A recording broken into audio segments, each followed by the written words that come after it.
seminary, my field experience was at a historical United Methodist church in downtown DC. And one of the requirements at my school was for my internship to include some form of Bible study or small group that I would lead. And there were several different small groups that were already established at this church, but in the spring of my first year, I decided to organize a group for a demographic that did not have a small group yet, and that was co-ed young adults. So our group was very small at first. We only had about 4 people that came consistently each week. But we met close to the church in an apartment of one of the members because of our size, and because of our size, we grew close very quickly to one another. And so at the end of one of our meetings, this bond was evident when one person, the host of our time together, shared a very vulnerable prayer request. She said, "I've stopped praying for quite some time now." She said, "I'm not entirely sure why, but I just know that I don't feel God in my life anymore. I'm not even sure if prayer works." Now, at first I was surprised because this woman was very active in our church, right? She hosted this meeting in her apartment, but she also chaired a ministry team. She sang in the choir, and I was just starting off in my journey to be a pastor, right? So I really didn't know what to say or what to do to comfort her. I wanted to be able to say something that would magically make her feel better or help her to feel God in her life, but I didn't really know what to do next. Now, since that time, of course, I've journeyed with many people through difficult stages in life, and so I've come to know that her experience is not rare. I wonder when you may have felt like my friend. When have you felt like your prayers were falling on deaf ears? Or when did you ever struggle to feel God in your own life? We've come now to the end of Ruth. Throughout this month, we've been seeing a chapter at a time of the story from this small book in our Old Testament, but I invite you, as we've come to the end now, to think back to the beginning with me. Naomi and her daughters-in-law, Ruth and Orpah, are left in Moab after all of their husbands have died. You heard that in the video. They're getting ready to go back to Naomi's hometown of Bethlehem, and Naomi urges Ruth and Orpah to go back to their own families, but it was Ruth who protests and insists on staying with her. And so in what seems like this argument back and forth between Ruth and Naomi, Naomi is really worried about Ruth's economic stability as a widow, telling her that she doesn't have any sons for her to marry, right? And if Naomi were to actually birth a son, which would be pretty impossible right then and there, Ruth wouldn't even want to wait around until he was old enough to marry her. And so part of that is that at that time, as some of you may know, widows really didn't have any financial security unless they had a son who would help them, right, without a husband. And behind Naomi's urging is this custom that dates back to the words that are in Deuteronomy given to the Israelite people. When brothers reside together and one of them dies or has no son, the wife of the deceased shall not be married outside the family to a stranger. Her husband's brother shall go into her, taking her in marriage and performing the duty of a husband's brother to her. And the firstborn whom she bears shall succeed to the name of the deceased brother, so that his name may not be blotted out of Israel. So in chapter 2, then, we meet Boaz, right? We learn that he's a distant relative, not under any obligation to marry Ruth, but because he's not the brother of her late husband, but he is a relative.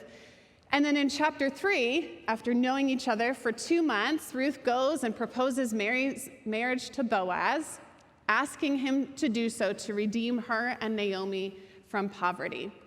And since he is next of kin, this also would help for him to be able to do that. And this could be a happy ending, but Boaz tells her that he's not really next of kin. There's another one that's in line besides him, a closer relative, And that closer relative has the right and responsibility under Israelite law to redeem them. And so we're faced with this big plot twist at the end of chapter 3, right? Boaz says that it's only right for this man to kind of have the first chance. And if he doesn't take that chance, then Boaz will redeem them. But he tells her that he'll take care of it and talk to them. So you saw their conversation in the video, but there's some things that I want to point out here. Boaz stops him at the city gate, right? This kinsman, we could call him. Different translations call him different things. There's no name given. So in some translations, Boaz calls him friend or so-and-so, but never his name. And the word that he uses in Hebrew is equivalent, I heard one scholar say, is equivalent to Joe Schmo. It seems like this author was taking liberties to say that the guy wasn't really going to work out because he was a Joe Schmo, right? He doesn't give him a name, which is also fitting because he refuses to carry on the name of Elimelech, Naomi's late husband. So as you saw in front of those witnesses, Boaz invites this man to buy a field that Naomi is selling, but he doesn't tell him how he knows the field or whether the field actually exists. I don't know if you caught it, if you've been following along with us. This is the first time that the readers are hearing about this field that Naomi has, this land that she owns. And if you have, you might be thinking, now wait a minute, Naomi owns land? Wasn't she destitute, her and Ruth? She sent Ruth out to glean the fields for them to have food to eat, and now she's suddenly a landowner? It doesn't make sense, right? So maybe Naomi didn't know as much about her husband's business affairs as his landowning relatives do.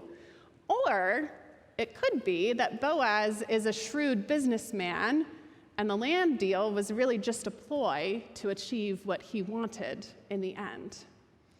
The kinsman says yes, but then says no when he learns the catch that he would have to marry Ruth, right? And so everyone agrees and gives blessing for Boaz to marry Ruth, and as they say, the rest is history. And so there's a bit of a shift at the end of our story, at the end of Ruth altogether. Ruth and Boaz have a baby, a boy named Obed. And the women of the story call him Naomi's baby. Now, I'm a mother myself, with a very wonderful mother and mother-in-law. But if someone were to tell my mother-in-law that my sons were not mine but hers, I would have a big problem with that, right? I would personally be upset. But I think we need to look at this from a larger lens, right? Back in chapter 1, when Naomi and Ruth arrive in Bethlehem, back from Moab, the women of the town can say, can this really be Naomi? Because she really wasn't looking well, and they were surprised to see her back. And Naomi says to call her by the name Mara, which means bitter, instead of Naomi, because she said that the Almighty had made her life bitter after losing her husband and her sons, where once she was full, she says now she is empty. And so she does this complaining right next to Ruth, her daughter-in-law, who has promised to give up her life and her family for Naomi to take care of her. Ruth has been by her side this entire time. Ruth is the daughter-in-law who was worth more than 7 sons, these women say. Ruth was beside her with loyalty that transcended boundaries of nation and custom. Ruth is beside her and embodied God's faithful love to her, even when Naomi didn't have eyes to see it. The women of the village now see it at the end here, and they name it for her.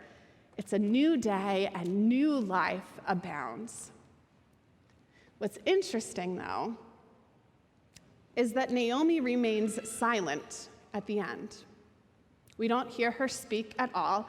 Maybe that wasn't intentional by the author, but it is something that makes me think a little more. She was the one who encouraged Ruth to seek Boaz out. She plotted a plan for them to get together, and now she doesn't speak. Maybe she's taking it all in, or maybe she's having trouble believing that all of this is really true. When you've dealt with scarcity for so long, it's difficult to believe that abundance has come into your life and that abundance is real. Many years later, there was another woman who plays a prominent role in our faith tradition, who found herself being blessed with an abundance, though perhaps many would not have thought that it was an abundance for her. I know it's too early for Christmas. I'm not trying to put that on us. We're only in almost September, but I want to talk about Mary, Jesus' mother. You see, according to Luke, Mary gets visited by the angel Gabriel, who tells her that she's going to be the mother of Jesus, and she then goes to visit her cousin Elizabeth, who's also expecting a child, John the Baptist, who prepared the way for Jesus. And when Elizabeth hears Mary coming, John leaps within her womb. And this is what Mary says: "My soul magnifies the Lord, and my spirit rejoices in God my Savior, for he has looked with favor on the lowliness of his servant. Surely from now on, all generations will call me blessed, for the Mighty One has done great things for me, and holy is his name. His mercy is for those who fear him from generation to generation. He has shown strength with his arm. He has scattered the proud in the thoughts of their hearts. He has brought down the powerful from their thrones and lifted up the lowly. He has filled the hungry with good things and sent the rich away empty. He has helped his servant Israel in remembrance of his mercy, according to the promise he made to our ancestors, to Abraham and to his descendants forever." I invite you to hear Mary's tone in this. She doesn't talk about what God will do. She talks about what God has already done. She says he has shown strength. He has scattered the proud. He has brought down the humble. He has filled up the hungry.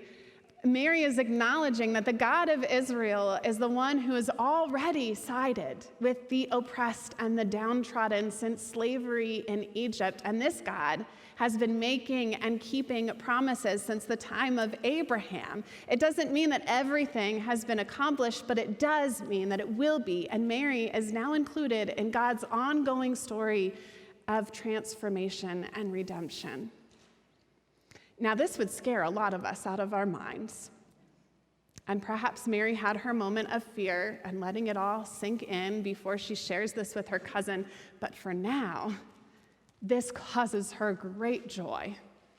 She is filled with joy to be a part of God's story of redemption. What about you? Do you see yourself as part of God's story of redemption?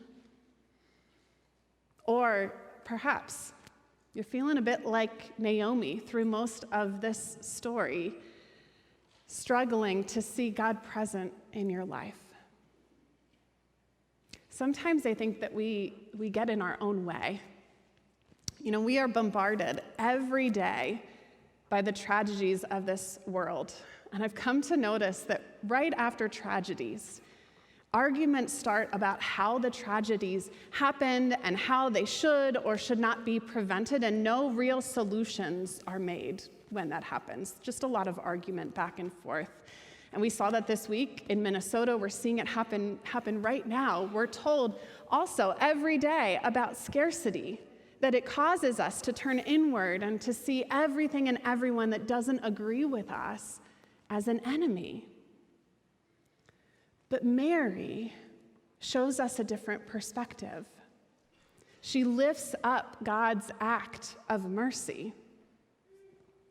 I want to share with you the definition that Merriam-Webster gives of mercy: a kind or forgiving treatment of someone who could be treated harshly, It is kindness or help given to people who are in a very bad or desperate situation. We see this happen with Naomi and Ruth, right?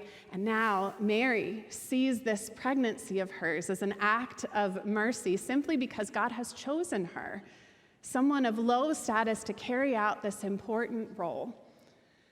And in that, in lifting Mary up, God will also lift up and show mercy to all of those who are lowly as well. Naomi certainly received God's mercy through Ruth, and Ruth received God's mercy through Boaz. Their scarcity didn't last forever, and God provided an abundance of mercy. And in the end, they found joy that no one could steal. And I think it's difficult for us to find joy. I have difficulty some days finding joy and choosing joy, because that's what I think we need to do, really, is choose joy. Circumstances we didn't choose are all around us, though. I've shared this poem before, I think around Christmas. I think it was around my first Christmas here, but it's worth sharing again. Some of you weren't here for that. But I keep seeing it every year pop up on my my memories as people shared it with me after I shared it. It's called Joy Chooses You by Donna Ashworth, and this is a good reminder for all of us. Joy doesn't arrive with a fanfare on a red carpet strewn with flowers of a perfect life. Joy sneaks in as you pour a cup of coffee watching the sun hit your favorite tree just right. And you usher joy away because you're not ready for her. Your house is not as it should be for such a distinguished guest. But joy, you see, cares nothing for your messy home or your bank balance or your waistline. Joy is supposed to slither through the cracks of your imperfect life. That's how joy works. You cannot truly invite her. You can only be ready when she appears and hug her with meaning. Because in this very moment, joy chose you. Friends, it's my prayer that joy will choose you in your life, and that you'll be able to see it and be aware of it. This doesn't mean that we don't grieve, and it doesn't mean that we act as if everything in the world is okay, because it's not. But we don't grieve as if we are people who have no hope. We look for ways that God is faithful, and then ways that we can embody God's faithfulness. And in the meantime, God gives us a community right here. I'm so grateful that my friend, the one who stopped praying because she couldn't feel God, still kept going to church. She still found a community that didn't turn her away, a church that allowed her to struggle without giving her cliche answers. None of that would have changed the struggle that she had inside. Instead, we listened to her. We prayed for her when she couldn't pray, and we stuck by her side, even when none of us could fully understand. And in that, I think we all felt this comfort and this healing simply by journeying together. And that's what God has given us here at Linglestown Life, too. We are a community that is far from perfect. And we are a community that does not all agree either, but we're a community that knows God's love and faithfulness and abundance. So let's practice mercy. Let's choose joy. Let joy choose us and embody God's faithfulness together. And I want to start that right now by prayer.